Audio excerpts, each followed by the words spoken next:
What's up mga kahigang? Meron naman tayong affordable gadget na i-unbox ngayon. Nakita niyo naman sa thumbnail natin. Para to sa mga kahigang natin na naghahanap ng smartwatch na less than 900 pesos lang. At mukha pang Apple Watch. Ito ang itel O15 smartwatch. Yung link nito, nasa pinned comment lang sa baba. Bale, ito yung box niya, red tsaka silver. Bagay na bagay sa channel natin, no? Isa pang name nitong itel O15 or O15, yan, Smartwatch Storm Plus. Di ko lang sure kung O15 yung nakalagay doon or 015. Mukha kasing O talaga yung nakalagay doon, eh. So, yun lang naman mga kaigang, kaya i-unbox na natin to. Okay, buksan natin dito sa taas. Tapos, slide lang natin. Yun, nandito yung manual. Tapos, magnetic charging cable, tsaka yung mismong smartwatch. Yan, tanggalin natin dito sa plastic. Meron pa ba? Wala na. Okay, tabi muna natin to. Tanggalin natin yung plastic. Yun. Ang laki ng screen nito. Tapos yung placement ng crown niya, gayang-gaya sa Apple Watch. Kaya pag sinuot nyo to sa unang tingin, mapagkakamalan talagang Apple Watch. Pero less than 900 pesos lang.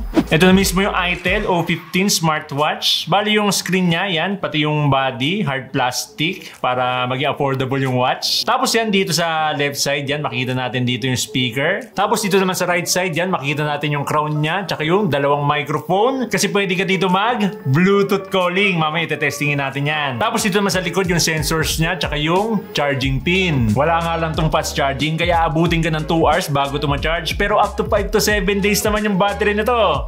Up to 30 days naman pag naka-standby. Tapos yan, quick release yung straps nito. Yan, may hook. Di nila sinabi kung ano yung size nito pero ilalagay ko nila yung available straps sa pin comment sa baba. I-check nyo lang dyan. Okay, i-on na natin to. I-hold lang natin tong crown. Yan. Tapos yan, may magpapakitang QR code dito para ma-pair nyo to sa FitCloud Pro. Yun yung app niya. Pero makikita nyo naman to sa manual. So sa ngayon, skip muna natin. Yan. Bali, ito na yung home screen niya. Laki ng screen niya, oh. Bali, naka 240 by 296 IPS LCD na to. Obviously, hindi nila ginawang AMOLED para mas maging affordable. Tapos pag tinap mo yung watch face niya, yan, magpapakita yung isa pang variant. Yun, mas maganda to.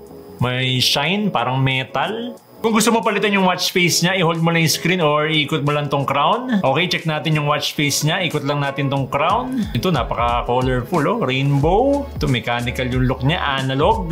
Yun, nice. Green. Tapos ang daming mga information. Ito, animated pa, oh. Mechanical din. Okay, back to default. So, pag nag-swipe up tayo, dito natin makikita yung app notifications. Tapos pag mag-swipe down tayo, dito natin makikita yung quick settings. Dito sa quick settings, yan, familiar na kayo dito sa icons kasi same lang naman sa smartphone natin. Tapos yan, pag mag-swipe right naman tayo, dito natin makikita yung app widgets. Tapos pag nag-swipe left tayo, andito yung health data natin. Dito natin makikita yung steps, calories, tsaka distance. Tapos pag mag-swipe down tayo, dito natin makikita yung additional information. Yan. Pag swipe left ulit tayo, yan yung heart rate, blood oxygen, sleep, yung weather, yung Bluetooth music player. Tapos yan, pwede ka pang mag-add dito.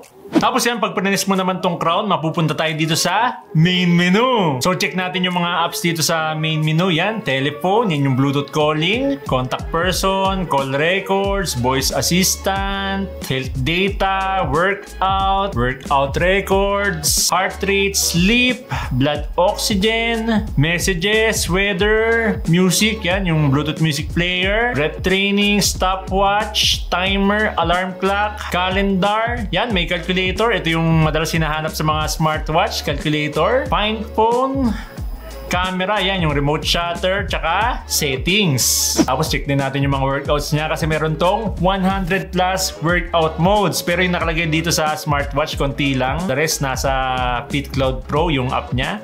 Pero check pa rin natin. Yan, punta tayo dito sa workout. Yan, outdoor walk, outdoor run, mountaineering, cycling, jump rope, basketball. Yan, yung mga common sa atin. Badminton, football, yoga. So, ito lang yung mga nakalagay dito, no? Kasi the rest nasa FitCloud Pro na yung app niya. So, pag nag-start ka ng workout, yan, for example, itong outdoor walk. Yan, may countdown. Yan, makita natin dito yung time, heart rate, steps, calories, distance, steps per minute. Yan.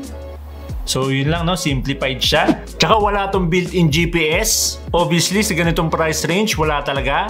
Kaya need mo dalhin yung phone mo kung gusto mo magkaroon ng access sa GPS. Pero naka IP68 water resistance na to, kaya walang problema kahit mabasa. Tsaka napansin ko dito ang smooth ng interface niya. Oh.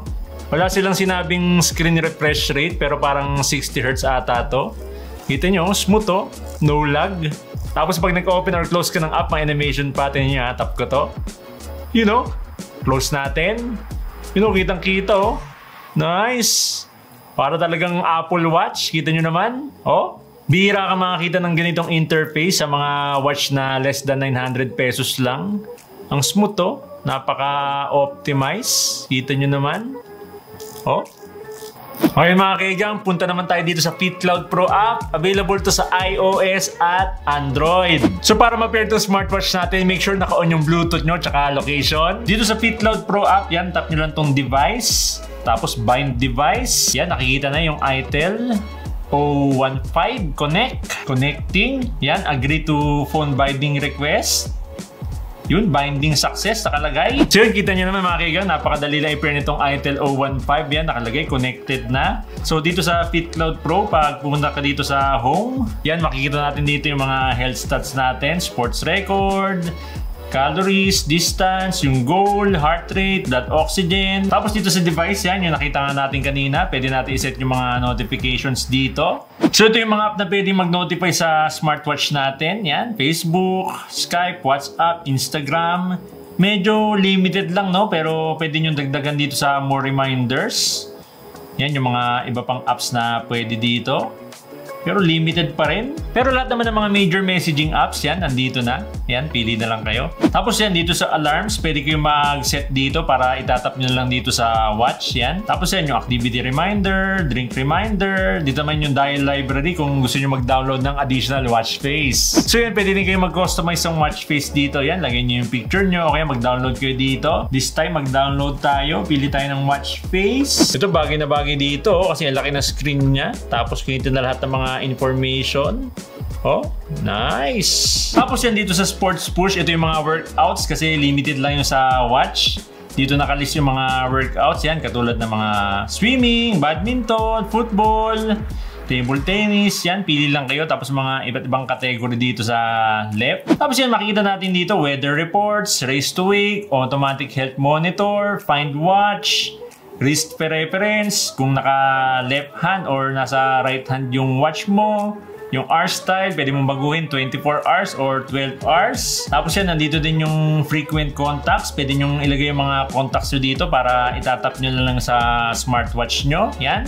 Tapos yan, meron din shake photograph kasi pwede nyo itong gamitin as remote shutter. Tapos restore factory settings, device version. Tapos yan, pag tinap nyo dito sa Mi, yan, pwede natin i-connect sa third-party apps katulad ng Google Fit. Sana mas madami pang mga third-party apps na pwede mong i-connect dito, no? Sa ngayon, Google Fit pa lang. So yun na lahat ng features itong app niya mga kaigang. Kita nyo diba, napakadali lang gamitin, napaka straightforward, hindi ka mahihirapan. Okay, tabi muna natin tong phone natin.